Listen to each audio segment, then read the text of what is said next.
Dans tous les villages, il y a des gens qui sont restés un peu en arrière dans leur préférence pour ce qui est des chanteurs et des acteurs, d'autant que désormais ils ont le même âge que moi, qui ne sont pas vraiment convaincus qu'on ait beaucoup progressé depuis Jacques Brel.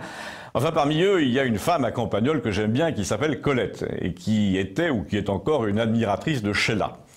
Elle avait même un petit musée personnel, des photos avec elle, des autographes, etc. Et c'est elle qui m'a parlé de Macron, figurez-vous, l'autre jour, en disant, tu vois, quand tu mesures l'énergie qu'ils mettent à pousser un type pareil, les couvertures de magazines, les articles, les reportages télé, tu comprends qu'ils peuvent faire exactement le contraire. Ils peuvent éviter de parler de quelqu'un, ils peuvent dire au patron d'un groupe de presse, non, non, non, on parle plus de ce chanteur, de cet animateur, de cet écrivain. Et c'est fou le nombre de gens que le système aura évacué comme ça à l'arrivée de Mitterrand.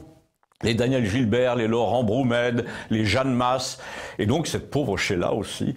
Comme ça, du jour au lendemain, elle est partie. En revanche, t'as vu monter en France tous ces salopards qui ont tous les leviers maintenant. C'est comme à Versailles, quand le roi t'avait dans le nez, il te restait plus qu'à aller cultiver tes choux à la campagne. Et là, en ce moment, il y a bal tous les soirs à Trianon depuis 30 ans. Ils ont leurs favoris. Tu sais, ceux qui ont suivi le cursus des Fayot du régime au départ de France Inter, ils ont leurs banquiers, leurs couturiers, leurs cinéastes. L'argent et la renommée circulent dans un cercle de plus en plus restreint, de plus en plus vite donc. Et t'as qu'à voir chez Ruquier, à la télé, il y a eu un soir où sur le service public, le présentateur, le premier invité, le Premier ministre Valls, le romancier qui interrogeait, tout le monde était publié par la même maison d'édition. Tu sais comment ça va finir, me dit-elle. Alors moi, moqueur quand même, je lui dis, par le retour de Sheila, non mais elle a poursuivi son idée, elle n'a pas compris mon humour, elle m'a dit, je trouve incroyable que les gens soient aussi influençables, c'est même terrifiant, ils peuvent écraser n'importe qui, on voit bien ça avec Fillon, parce que Colette est filloniste.